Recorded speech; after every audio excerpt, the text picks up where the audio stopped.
For quite some time now, there have been discussions, meetings, plannings, and research surrounding pathways to prosperity.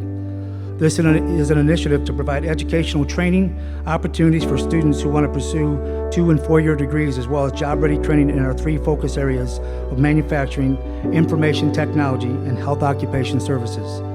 Those pathways to prosperity discussions will now come to life in the form of the Weisner Family Career and Technical Education Center.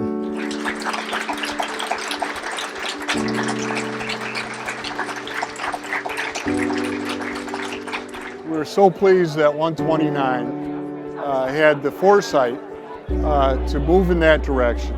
We're clearly pleased that the voters of 129 had the foresight to approve a referendum to make this possible, because we know it creates a brighter future for our young people.